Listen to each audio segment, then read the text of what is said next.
This is HealthCall Online, the place for extended versions of interviews you hear in our weekly radio broadcast, the HealthCall Radio Hour. Parents face many challenges, and when it comes to child rearing, one of the most significant, growing in numbers, is ADHD, attention deficit hyperactivity disorder. We still aren't exactly sure what causes it, and there are lots of different ways to treat it. And today we want to focus on nutritional support for children to help them improve cognition, attention, and other factors associated with ADHD. And to do that with us is pharmacist and clinical nutritionist Gregg Russell. He is the founder of Fort Wayne Custom RX. Greg, glad to have you here. Great to be here again. Start out in a kind of a big picture way. Tell us what do you see as the nutritional link to ADHD? Yeah, so, kind of a little background is, for most parents, they love to get the kids back in school. And, it's an exciting time of the year. Fall sports are starting up again. And, everybody's getting back in the routine. But for a subset of our people, about 10% of our kids, you think about a classroom of 30 people, there's, 3 kids that are going to have a real difficult time focusing. And for them, it's traumatic going back to school. And so we see this, parents come in and they say, gosh, the teacher is telling us the kids can't focus. We notice some behavior issues at home. What do you have? How can you help? And, we go back and we look at, historically, it appears for most of us that, or to most of us that work in the world of pharmacy, that ADHD problems are starting to expand. We're starting to see more and more of it. And I'm sure COVID increased anxiety levels and certainly fed some of this. But even before COVID, we were noticing an increase. And I don't know if it's maybe better diagnosis, but it certainly is a more complicated problem than it has been in the past. And the problem we're now seeing is that now we recognize that many adults have ADHD, and maybe up to 5% of the adults. There seems to be some kind of a genetic component that we now know that, if dad or mom had ADHD, that, son or daughter may also have it. And, whether it comes back to environmental, our environment, maybe our bodies don't have the ability to detoxify. That's where that whole methylation theory comes into, and then that comes. We also, then talk about, hey, you're not getting the vitamins and nutrients, you're not eating a real clean diet. So there's been different theories on different types of diets that might help children with ADHD. And most integrative doctors right now will tell people to truly try to watch their consumption of refined sugars and carbohydrates, watch and reduce the artificial sweeteners, and probably a food allergy component is also there, that maybe a child has an allergy to milk or soy or eggs, and it's not the typical allergy that, you're getting nauseated or having bowel problems, but, it might be affecting your cognition. So, there's lots of different theories as to why that happens, but nothing really definitive. Yeah, I have some personal experience with this. One of my kids was on Strattera, taking the stimulants, and so I fully understand the struggles that parents face. We live that life trying to help that child get through school, and fortunately, as an adult, he's doing quite well, but it took quite a bit of time. And, you just made a point there about the potential allergy connection. I keep reading there is a definite correlation between ADHD kids and digestive tract problems. Absolutely. These kids tend to have maybe not irritable bowel syndrome, but they do have an unstable pattern, and that's a real challenge. Yeah, so I see that as an issue. Yeah. So let's talk a little. Go ahead. I was going to say there's definitely an issue with, we've had shows before where we've talked about the brain chemicals being made in the digestive tract, and I think that correlates back to them as well. Yeah, that gut-brain interaction sure makes a lot of sense. Mm-hmm. So if you want to approach this from you're not suggesting that parents step away from prescribed medications. I know that's the case. Well, that is true, because prescribed medications, they are the most effective way to treat. Parents get concerned because of some of the adverse effects. So let's talk about a few of those real quick. One of the things that we worry about when we give kids stimulants is that we're going to reduce their appetite. And so, that's definitely true. Some kids, they'll become, and they're already fussy eaters. Many of them are already fussy eaters. And so it makes them more difficult and more challenging for parents to get them fed. A second problem that we will have is that in the short term, if they're not dosed exactly right, if they're dosed too late in the day, sometimes kids will have problems going to sleep at night. They almost kind of invert. Hard to get them up in the morning, hard to get them to bed at night. And then probably the one that's most alarming for parents is they worry about their kids' stature. They worry they'll quit growing. And it appears that when you first start people on stimulant medications, and we're talking about drugs like Ritalin, Adderall, those type of medications will slow growth by about 1/2 inch a year. But the thought is by the time they reach puberty, they do start catching back up. And, it's still a concern for parents. They don't want their kids. Yeah, and I think kids often notice those side effects. My son, for example, was hiding the pills and didn't want to tell us he wasn't taking them, and just didn't like the side effects. So as I said, we've lived this world. Yeah. So what we did not know at that time was that nutritional components play a role. Tell me what you see in the patients that you talk with. Yeah, so we do. Again, if you really delve deep into this, you'll find out they're real fussy eaters. So you're going to have to try to get them to eat fruits and vegetables, and of course there are ways that you can do that, but that's one challenge that you have to overcome. You've got to get them to cut back the sugar and try to see if that makes an impact. For some kids it makes a huge impact. For other kids it's insignificant. So most studies show that there is some benefit to the Mediterranean diet. Well, that makes a lot of sense because we start looking at minerals like magnesium and zinc and vitamin D and iron. Those 4 minerals have been tied into deficiencies of those minerals. Patients with ADHD tend to be more deficient in those minerals than patients that don't have ADHD. And iron is very significant. That's one of the first signs of an iron deficiency is some cognition and focus issues. So that's step one, probably is, get that medical exam, find out if you're low on iron, talk to your doctor about that. And of course, that's easy to remedy. There's all different forms of iron that can be given. So, but it's funny, you and I have done many shows over many years, and that magnesium and vitamin D3 come in almost every type of health issue, which really underscores how important they are. We don't want vitamin D levels of 100. We want vitamin E's in that 50 to 80 range, probably at max. But we need to know those vitamin D levels also. Yeah. Yeah, that is so true, and it's easy to determine with a blood test, and sadly, many physicians don't recommend that, so it's a good thing to ask about, at least in my opinion. And let me just back you up there. I just saw a study the other day that, once again, we've talked about the Mediterranean diet and all its benefits for heart health and other things, but cognition is also enhanced by people who are using the Mediterranean diet. So if it helps for seniors who are trying to enhance their cognition, sure makes sense that kids would benefit as well. Sure. It's overall health is, the Mediterranean diet is a really hard diet to argue against one way or the other. And one of the elements in that Mediterranean diet is omega-3 fatty acids. And you think that plays a real important role for kids with ADHD? I do. Brain fats are really, really important. And we know, for example, when babies are born, DHA is very important, and that affects their cognition. There was a study years ago that showed that infants born with lower DHA in their system, in their blood, had less cognition, had less cognition development. And so what we know is that now we fortify baby formulas with DHA. So when somebody comes in and says, where should I start?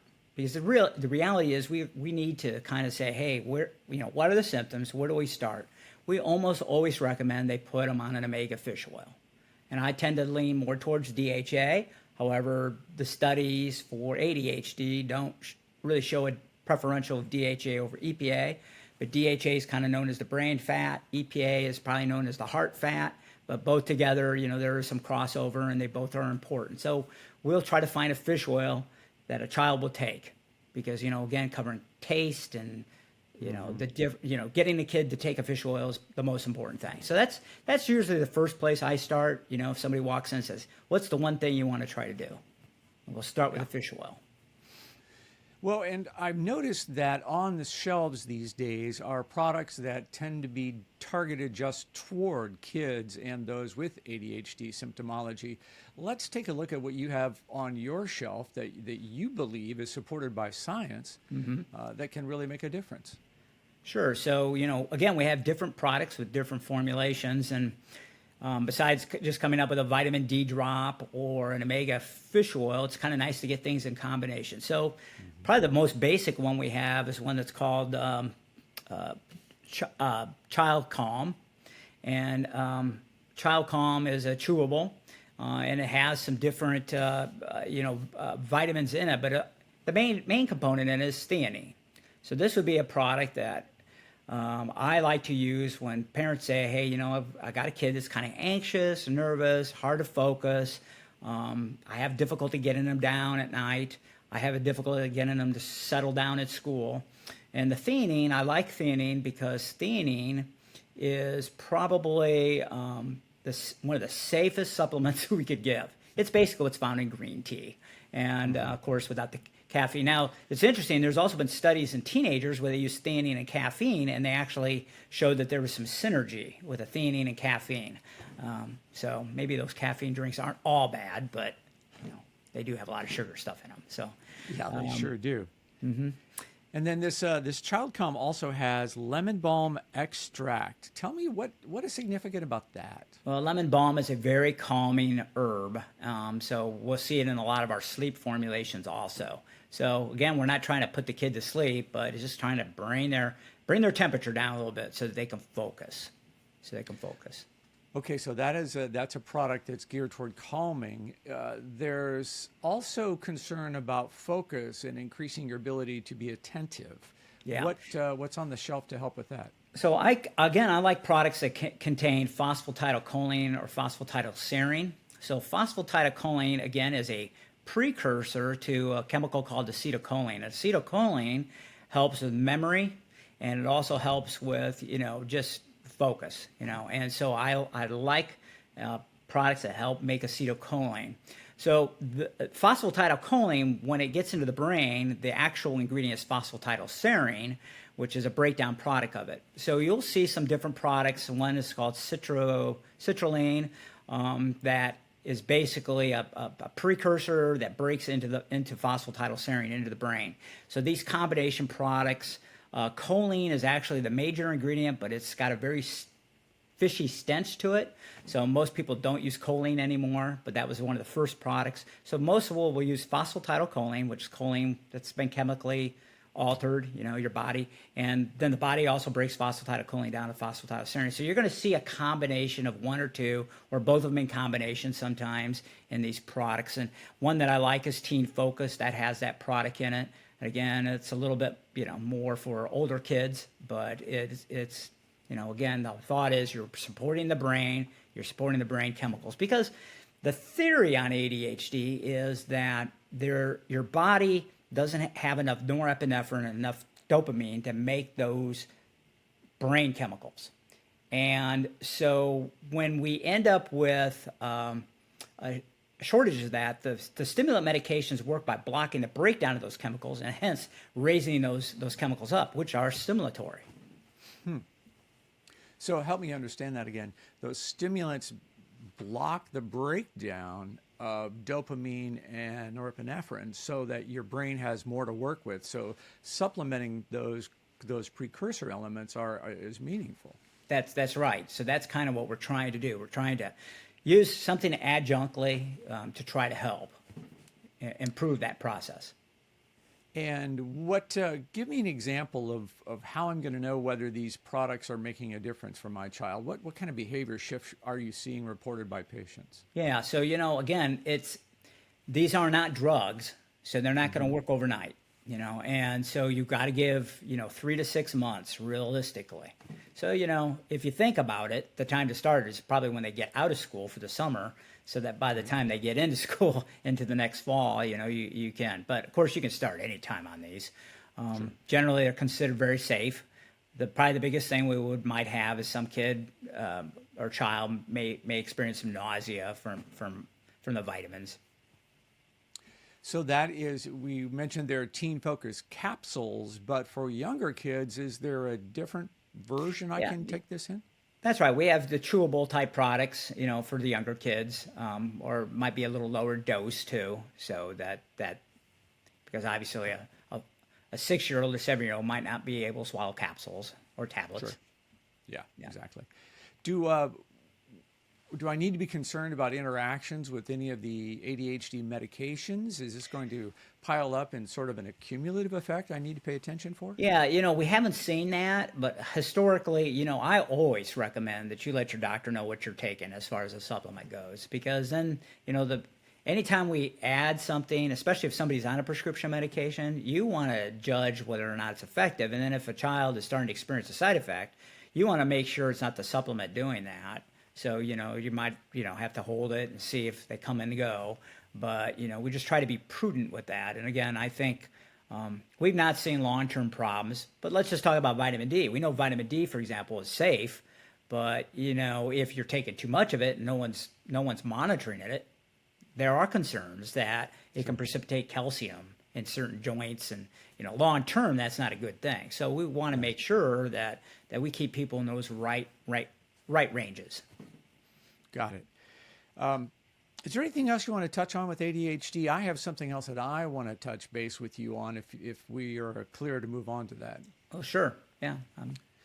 I am very interested in what's going on with the whole weight loss medication world. I just am seeing more and more reports about people looking outside the traditional pharma products, the Wegovy, the Ozempic, those medications that are proving to be so effective for weight loss. And they're in shortage, they're extremely expensive, that limits the availability to people. How is the pharmacy world responding to that? Well, many of us are trying to compound some different products. I see there's two problems. One, there's a shortage. And that's particularly significant for a patient that has diabetes that needs these drugs, to be able to, control their diabetes. We know out of control, these drugs are very powerful and they're very helpful for patients with diabetes. So we don't want to take that supply away from them. And then the other issue is, we've got the FDA involved and, we can't just compound anything we want to do. We have to, follow the laws. And so there's certain restrictions, and right now there's some arguments as to can compounding pharmacies make a injectable version to help with the supply. And many pharmacists, including most of the professional pharmacist organizations, will line up on that side and say, yes, there's an FDA shortage. We should be able to compound that. The government doesn't always agree with us on that. And so, that's fraught with other legal issues. The second concern is, price. I think you've quoted in past radio shows that these drugs are, nearly $1,000 a month. Yeah, I'm seeing cash prices can be as high as $1,700 a month in some cases. Yeah. So, is there a way that it could be done differently that might work? We can't say that, we can't even say our injectable version is FDA approved because it's not, right? So we don't make the injectable version, but we do make a sublingual suspension. And the thought on that was if you could put a smaller dose under your tongue, can you bypass some of the gut effects, that we're finding out for side effects by doing a slow adjustment up? Can you start with a really low dose? And B, can you make a price so patients aren't paying $1,000 a month? So it becomes more available to the masses, because right. To be quite honest with you, these drugs are losing 10% of body weight, which is enough to stop diabetes, which is enough to lower people's blood pressure and reduce their heart risk. And we're just finding all kinds of benefits to these drugs. And of course, that's all tied back. A lot of it's tied back to weight loss. So how can we do that? Well, what we came up with, as well as some other compounding pharmacists, we've kind of worked together, is to try to take the tablets, break them down into a smaller dose, into a suspension, and have patients place that under their tongue. And you have to do it daily. And I have to be honest, it's probably not the most pleasant tasting medication, but considering it's probably can be used as an adjunct to lifestyle modification. And you know me, I'm all about lifestyle modification. It's not just taking the semaglutide. You have to be monitored by a doctor. You have to try to change your lifestyle, watch what you eat, reduce your food consumption, watch your calories, eat more whole foods, less processed foods, get your exercise in. All these things, I think in combination, there's benefit. So we price it for about a month's supply for about $118, I think is our price. But again, it requires a prescription. We're not into, teledocs for the most part. We want our local doctors watching our patients locally to prevent problems. Okay, so this is available now, and just to recap, that's just a couple drops underneath my tongue once a day. And are you seeing the weight loss that's similar in scale to what's happening with the injectables? To be quite honest, it's early on. We just have been doing it for ourselves last couple of weeks, so we're monitoring it. We're really watching to see if this is really effective. So again, what we do is we tend to put it in a little vial, and we give them a little syringe that's calibrated, and we explain to them how much to use so they get an exact dose. And again, we'll see. I'm optimistic because from my understanding of pharmacy, this should work. But again, it's on an FDA-approved product and an FDA-approved dosage form. We are using an FDA-approved product when we make this medication. Right. It's the real thing. It's the real thing. Just a different method of delivery and a different dose. In a different dose, right. Got it. So that's real interesting. And there has been so much written about the fact that the cost of these drugs are making them unavailable, that insurers are cranking down, and unless you meet a strict definition of type 2 diabetes, even if you need the weight loss and you're pre-diabetic, and that weight loss can keep you from getting into full-blown diabetes, the cost of the drugs are so high that they're limiting access. So I understand why pharmacists are looking to solve a problem that many patients are seeking to resolve. So be real interested in following this with you, and maybe we can talk about this in greater detail down the road as you have a little more detail. Absolutely. So once we get some feedback and see how patients are actually doing, we'll be able to report that back, and we might have to make adjustments, and we'll just have to go from there and see where it goes. It's a brave new world, isn't it? Yeah. It really is. Yeah. Well, that is Gregg Russell, the founder of Fort Wayne Custom RX. He is also a clinical nutritionist and a compounding pharmacist able to make custom medications at your doctor's prescription. So, Gregg, thanks. Good to talk to you again. Always likewise. Have a great week.